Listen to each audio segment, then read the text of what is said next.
بسم اللہ الرحمن الرحیم۔ پیارے دوستو، السلام علیکم ورحمۃ اللہ۔ دوستو، انبیاء کرام علیہ السلام کی سب سے بڑی خصوصیت یہ ہے کہ وہ انسانوں ہی کی جماعت میں سے تھے، اسی لیے ان کی زندگی ایک نمونہ اور اسوہ حسنہ قرار پائی۔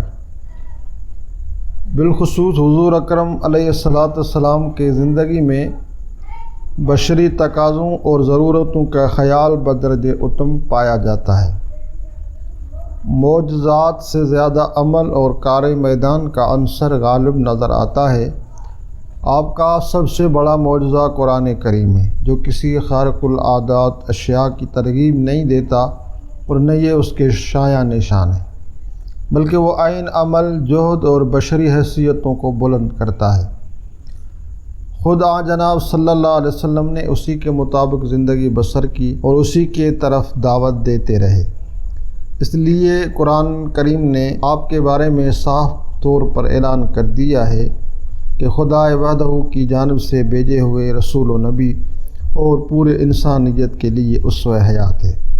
زندگی انہی کے قدموں پر چلے گی تو ہی راہ یاب، ورنہ دلالت و گمراہی کے دلدل میں دھس جائے گی۔ یہ بھی خیال رہے کہ ایک انسان کے لیے مصیبت کی گھڑی میں اہل و عیال کا پہلو رحمت خداوندی میں سے ہے۔ زمانے کا غم ان کی صحبت میں کافور ہو جاتا ہے، حوصلوں اور امیدوں کی جوت جگتی ہے اور انسان پرعزم ہو کر اپنے مقصد کی جانب رواں دواں ہوتا ہے۔ حضور اکرم علیہ السلام جس بار الہی سے مشرف تھے، اس کا عین تقاضا یہ بھی تھا کہ اس دنیا میں روحانیت کے ساتھ مادیت کی بھی تسکین کا سامان ہو اور منصب نبوت کے فرائض میں معاون و ممد ثابت ہو۔ اس کا اندازہ اس لمحے سے کیا جا سکتا ہے کہ جب حضرت صلی اللہ علیہ وسلم نے پہلی دفعہ جبریل علیہ السلام کی زیارت کی اور انجبیت کی وجہ سے جو ہیبت آپ پر طاری ہوئی، اس وقت آپ صلی اللہ علیہ وسلم کی شریک حیات حضرت خدیجہ کے تسلی برے اقوال نے کیا عمل کیا۔ نامانوسیت جاتی رہی اور آپ آئندہ کی ملاقات کے لیے تیار ہو گئے اور خود کو بار نبوت کے لیے تیار کیا۔ آپ صلی اللہ علیہ وسلم کی پیدائش جس گھرانے میں ہوئی، وہ مکہ مکرمہ کا سب سے معزز گھرانہ تھا۔ آپ کے والد عبداللہ پیدائش سے پہلے اور والدہ محترمہ آمنہ سن شعور سے قبل وفات پا چکی تھی۔ آپ نے دادا بزرگوار عبد المطلب اور چچا جناب ابو طالب کے زیر رحمت و محبت پرورش پائی۔ 40 سال کی عمر میں آپ نے اعلان نبوت فرمایا۔ اس وقت آپ کا گھرانہ بہت محدود ہو چکا تھا۔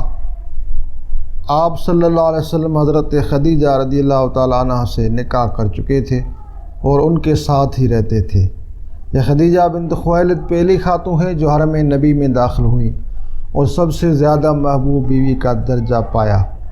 وہ اسلام کے لیے ناصر و حامی تھی اور ہر طرح آپ صلی اللہ علیہ وسلم کی مدد فرمایا کرتی تھی۔ ان کی وفات کے بعد بھی ان سے محبت کا یہ عالم تھا کہ آپ صلی اللہ علیہ وسلم ان کا ہمیشہ ذکر فرماتے رہتے۔ کبھی ایسا ہوتا کہ کوئی بکری ذبح کی جاتی تو آپ اس کے مختلف حصے علیحدہ کر کے حضرت خدیجہ کی سہیلیوں کے پاس بھجواتے تھے۔ حضرت عائشہ رضی اللہ تعالیٰ عنہ سے ایک متفق علیہ روایت ہے، کہتی ہے کہ مجھے رسول اللہ صلی اللہ علیہ وسلم کی ازواج مطہرات میں سے کسی پر اتنا رشک نہیں آیا جتنا خدیجہ پر، حالانکہ میں نے ان کو دیکھا بھی نہیں ہے۔ آپ صلی اللہ علیہ وسلم کی ساری اولادیں ان کی بطن سے ہوئی، سوائے حضرت ابراہیم کے جو آپ کی باندی ماریہ قبطیہ کے بطن سے تھے۔ حضرت خدیجہ رضی اللہ تعالیٰ عنہ سے 6 اولادیں ہوئی، 2 صاحبزادے اور 4 صاحبزادیاں۔ ایک صاحبزادے کا نام قاسم تھا، انہی کے نام پر آپ کی کنیت ابا قاسم تھی۔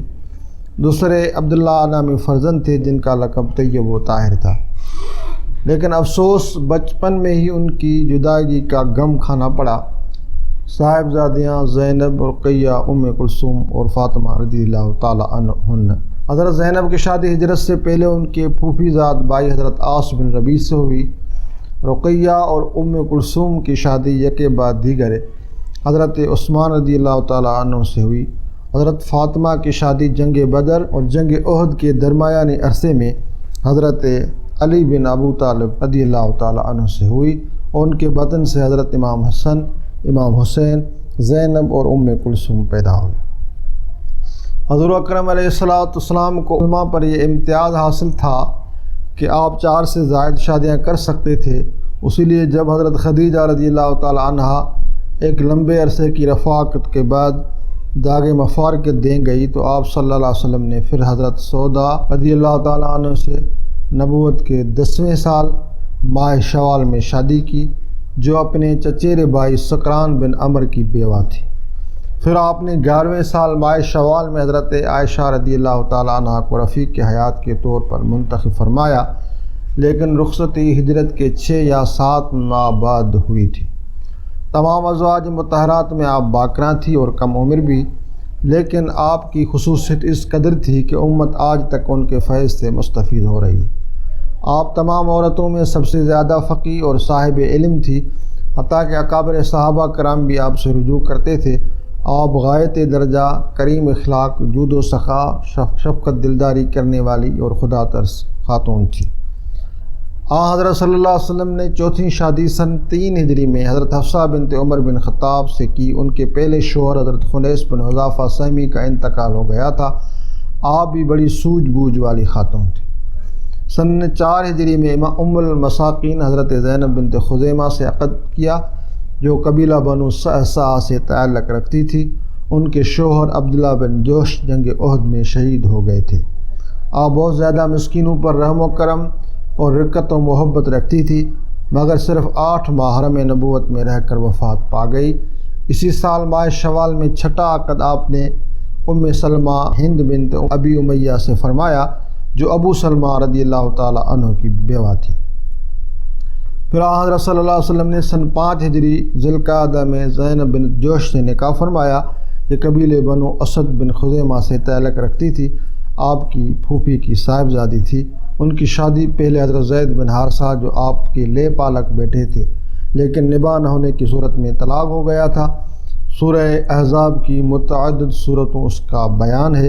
اس نکاح کا ذریعہ متبنی پر وارد جاہلی رسوم کا خاتمہ کیا گیا تھا۔ سن 5 یا 6 شعبان کا واقعہ ہے۔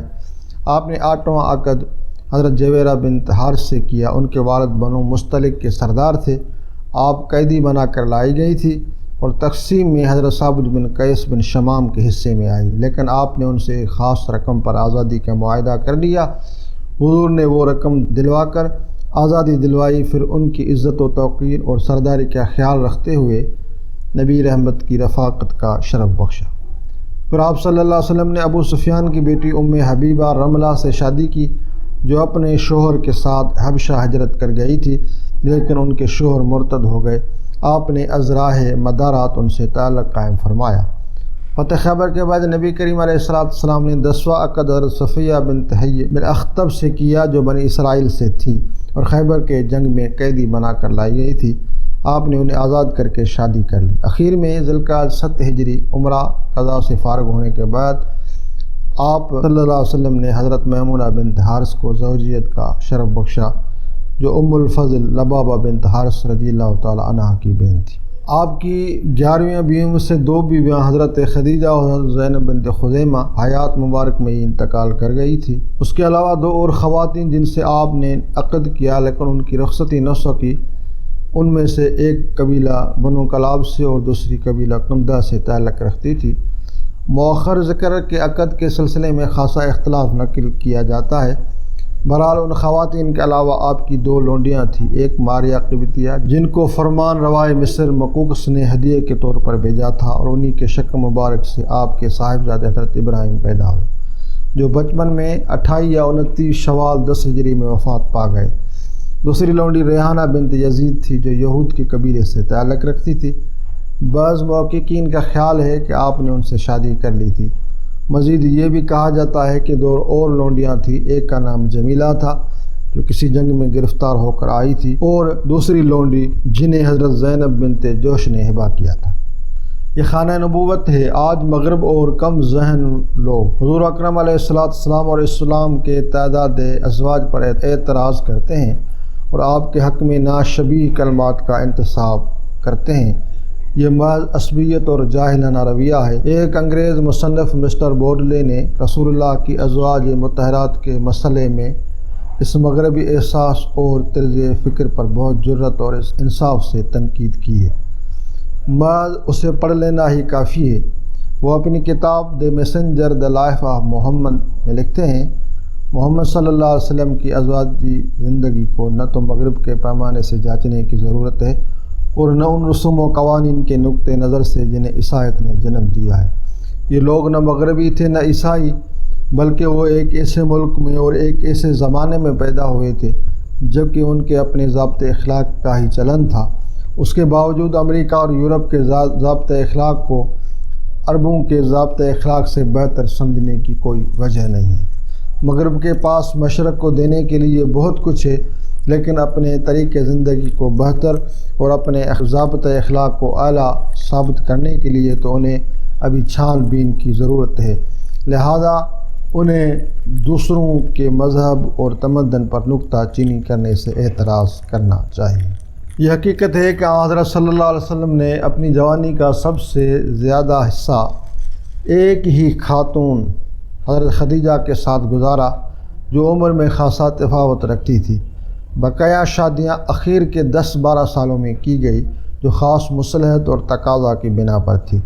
عرب کی تاریخ یہ بتلاتی ہے کہ ان میں حرمت مساحرت کا پاس و لحاظ بہت زیادہ تھا، جو یقیناً اسلام کی اشاعت خاص طور سے خواتین میں اسلام کی تبلیغ کا اہم ذریعہ ثابت ہے۔ یہ سمجھ لینا چاہیے کہ مغرب جو تعداد ازواج پر واویلا کرتا ہے وہ خود تلخ اور بدنصیبی اور مایوسی کی زندگی سے دو چار ہے۔ ان کا نظام معاشرت بکھر کر رہ گیا ہے، پورا کا پورا عوا جرائم پیشہ، رسوائیوں، ذہنی بیماریوں اور تعداد ازدواج کے اصول سے ہٹ کر ناجائز رشتوں کے دلدل میں پھنسا ہوا ہے۔